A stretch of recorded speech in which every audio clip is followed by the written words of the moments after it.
Assalamualaikum warahmatullahi wabarakatuh. Selamat pagi, selamat siang, dan selamat malam teman-teman kelas Kepemimpinan A dan juga Pak Gede selaku dosen pengampu mata kuliah Kepemimpinan A. Di sini kami dari kelompok 7 akan mempresentasikan tentang materi yang ketujuh yaitu nilai-nilai kepemimpinan. Sebelumnya, tak kenal maka tak sayang, izinkan, saya memperkenalkan anggota kami dari kelompok 7, yaitu saya sendiri, Wahyu Permadi, NPM 18187, yang kedua ada Novana Nur Febrianti, NPM 18165, dan juga ada Ahmad Fahri Huzain, NPM 18114. Baik, langsung aja ke materi yang pertama.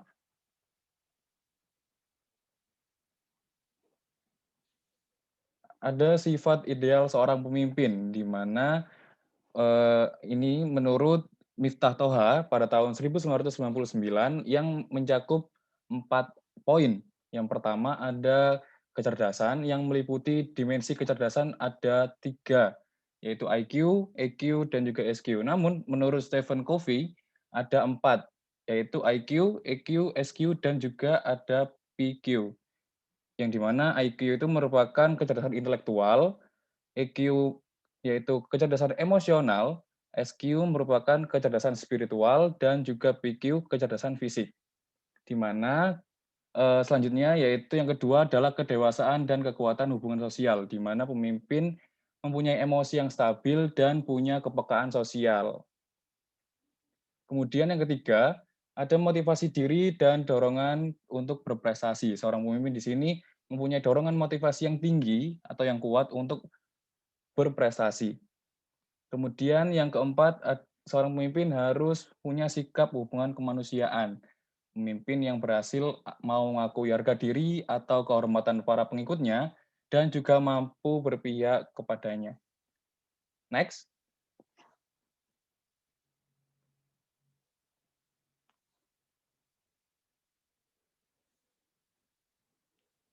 Selanjutnya ada cultural intelligence atau CQ, di mana atau kecerdasan budaya merupakan istilah yang digunakan dalam bisnis, pendidikan, pemerintahan, dan penelitian akademis. Kecerdasan budaya dapat dipahami sebagai kemampuan untuk berhubungan dan bekerja secara efektif lintas budaya atau antar budaya, membawa kemiripan dengan istilah ketangkasan budaya.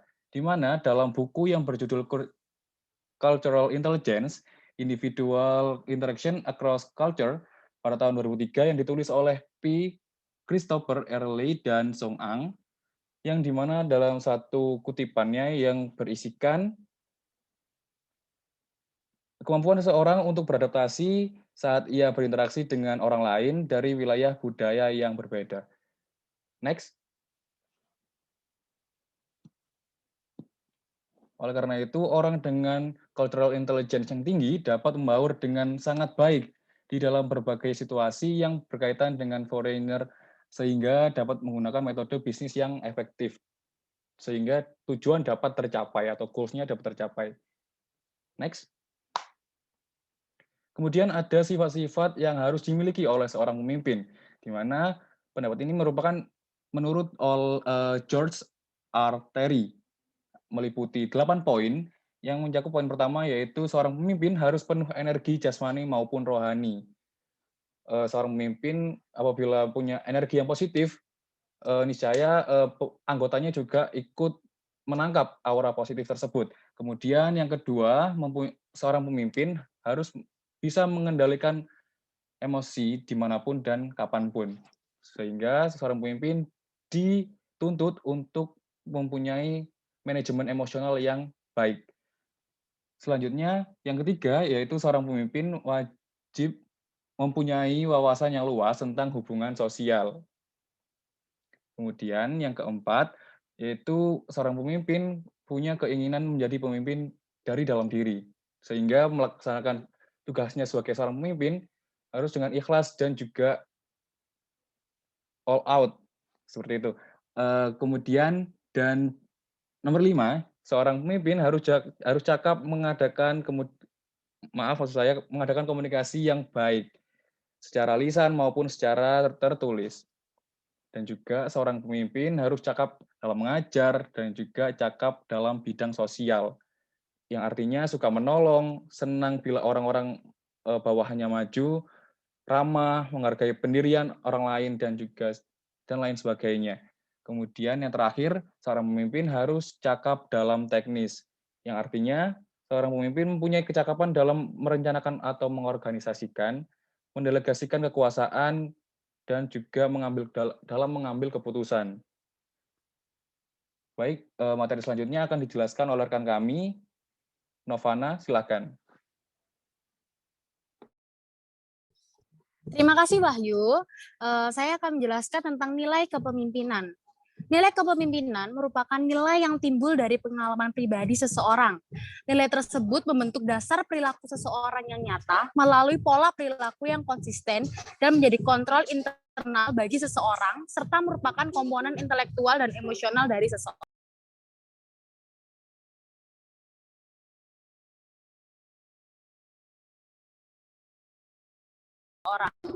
Nilai-nilai kepemimpinan.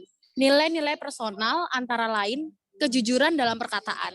Jadi seorang pemimpin itu harus jujur dalam perkataannya sehingga dia dapat dipercaya oleh pemimpin yang lain ataupun para anggotanya. Yang kedua, kejujuran dalam perbuatan.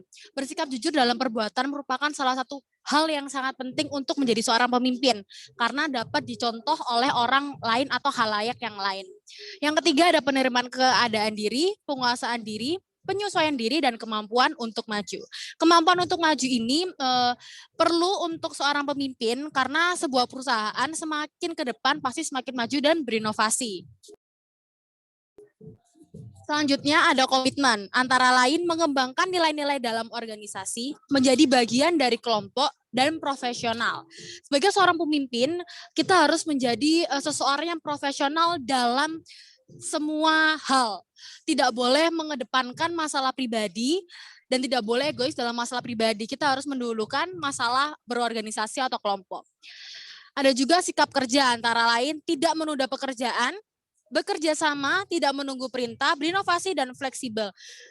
Sebagai seorang pemimpin, kita benar-benar tidak boleh menunda-nunda pekerjaan karena menunda-nunda pekerjaan dapat mengurangi penilaian seseorang terhadap diri kita sebagai seorang pemimpin.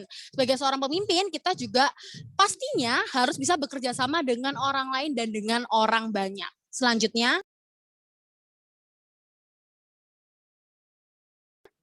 di sini nilai-nilai kepemimpinan juga ada kepuasan yang dicapai, kemudahan, hubungan kerja, tanggung jawab, dan semangat kekeluargaan.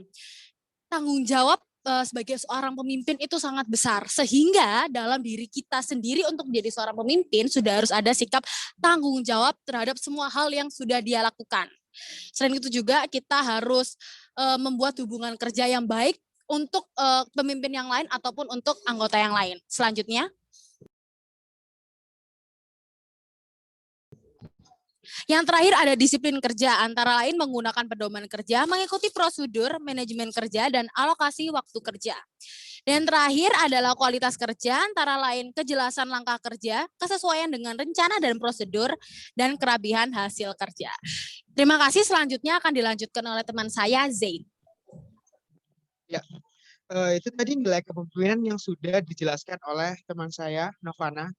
Dan bukan hanya itu juga, ada nilai kepemimpinan lain yang juga sangat berfungsi bagi nilai kepemimpinan ini, yaitu ada kesesuaian hasil pekerjaan, kerapihan dalam pekerjaan, prioritas dalam pekerjaan.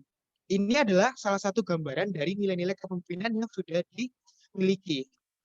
Yang selanjutnya ada relaksasi, di mana relaksasi ini dibutuhkan oleh anggota dan juga seorang pemimpin itu sendiri.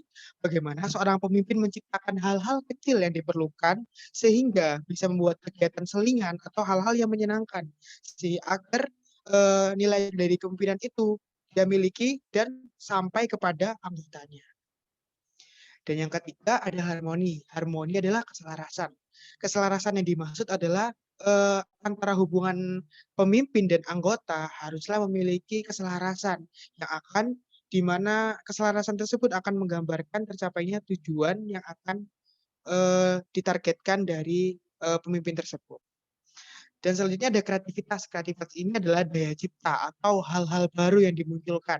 Biasanya kita sering dengar out of the box, di mana out of the box inilah yang akan membuat kepemimpinan seorang itu menjadi lebih bagus, lebih bernilai, dan lebih bervalue ya.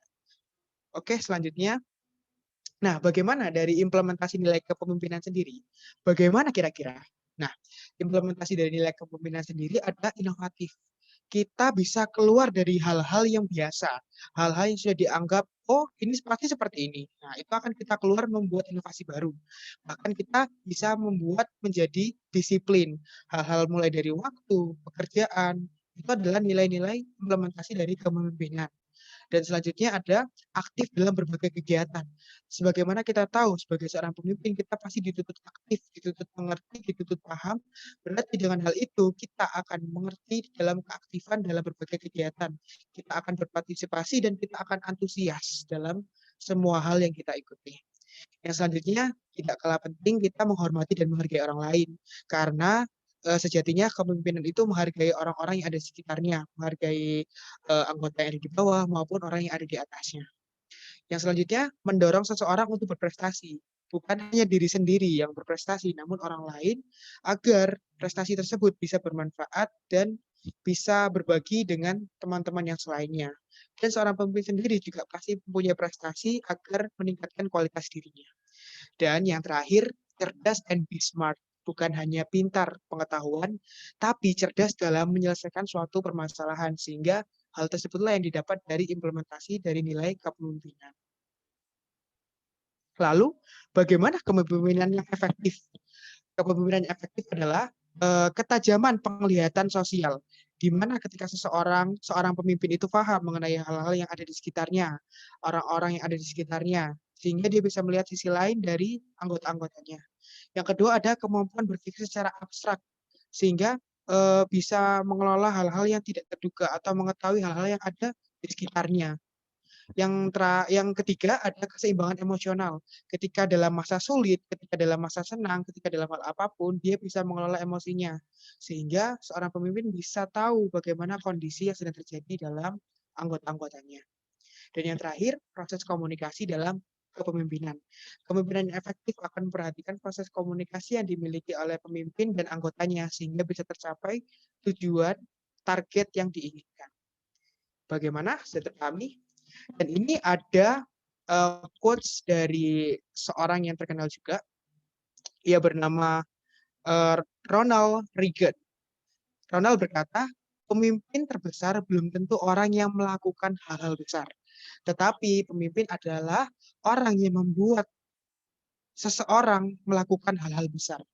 Yang makna lain adalah ia bisa menggerakkan orang-orang untuk melakukan hal-hal besar sehingga bisa bermanfaat bagi banyak orang.